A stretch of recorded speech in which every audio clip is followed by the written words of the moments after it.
الكريم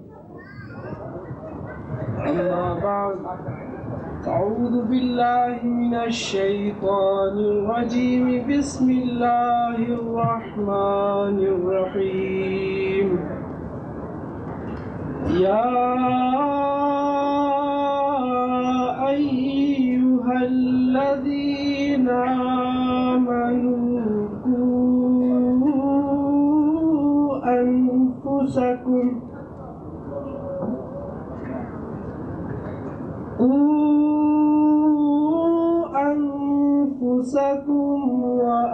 وأهليكم نارا آمنت بالله صدق الله العظيم وبلغنا رسوله النبي الكريم إن الله وملائكته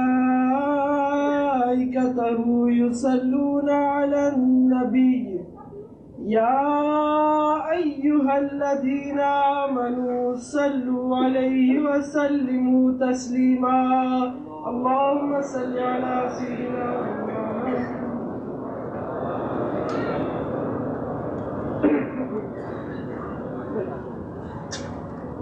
Distinguished guests,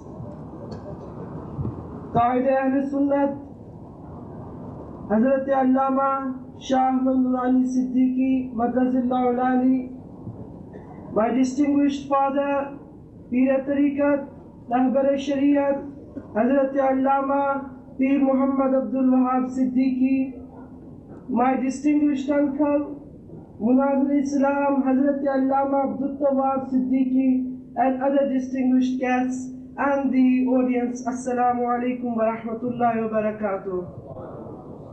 It is my great pleasure, and I thank the World Islamic Mission that they have given me this opportunity to speak, to say a few words on this holy occasion, and to express my feelings on this auspicious occasion. I hope that what I say in the few minutes I have will be of some worthy cause to all of us here.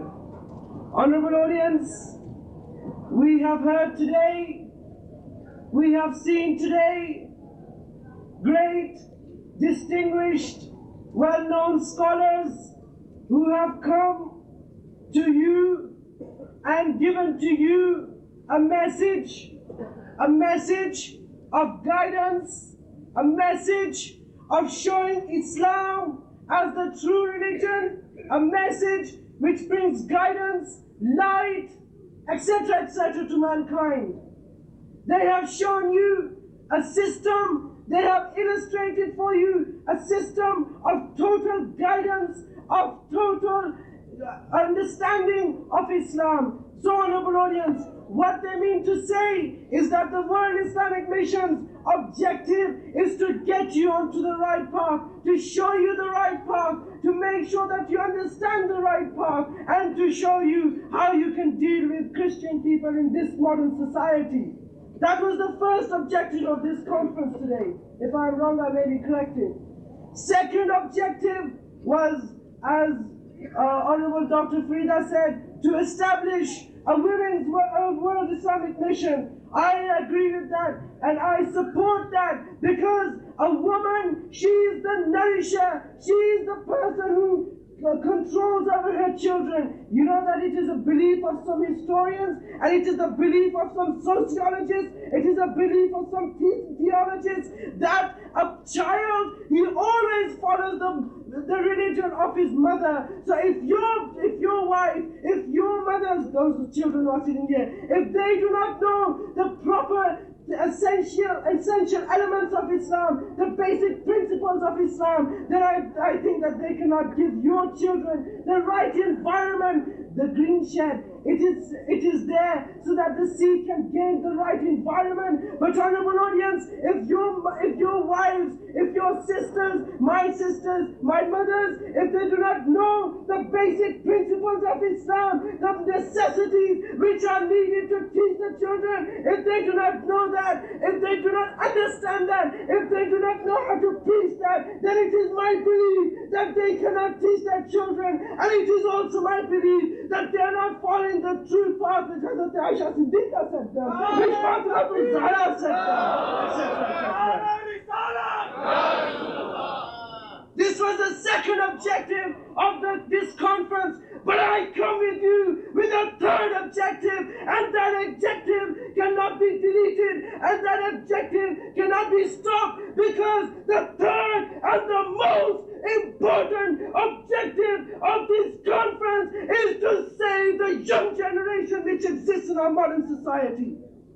Honorable audience, you might feel that those children who put their hands in the hands of Christian women, or who put their hands from our young generation, those children who put their hands in the hands of non-Muslims, I think that is a sign of Allah Ta'ala, that is a sign of His great, I can say His great anger on mankind, that if your children are going astray. Honorable audience, I call for a motion in this conference.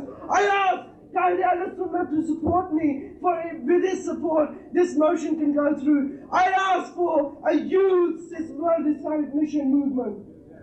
I ask you all to put your hands up if you agree. A youth World Islamic Mission for the youth.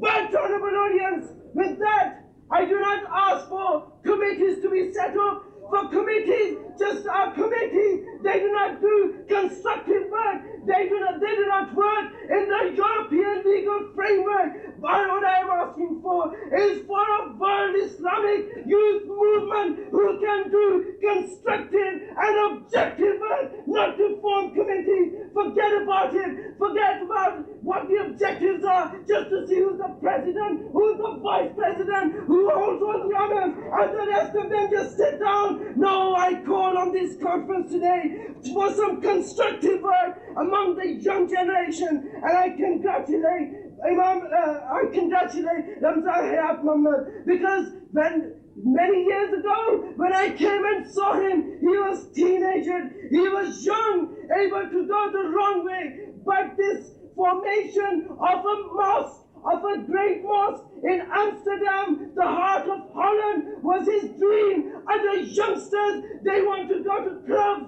pubs, discos, etc., etc. But it was some young people who formed this idea of a mosque, of an Islamic cultural center, and I congratulate them, and I congratulate all the organization and administration of Masdjied Taibah.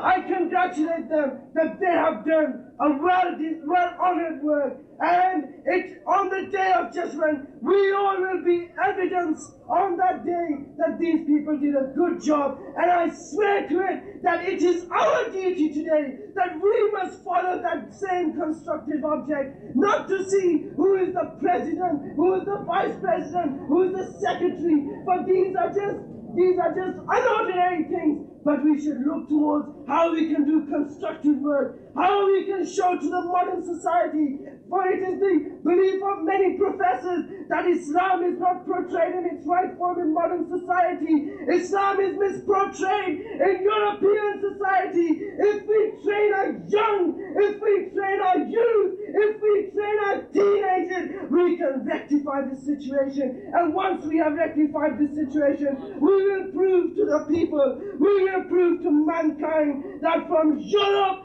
and not only from Asia, can a great youth movement achieve goals and objectives of Khalid bin Walid, Muhammad bin Qasim, and Tariq bin Ziyad, and great philosophers of Islam, and achieve constructive work. Wa akhiru da'wana alhamdulillah.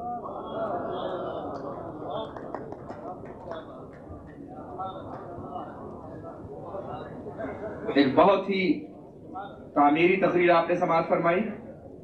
अल्लाह करे ज़ोर में और ज़्यादा और खुदा उनसे बहुत ज़्यादा काम ले।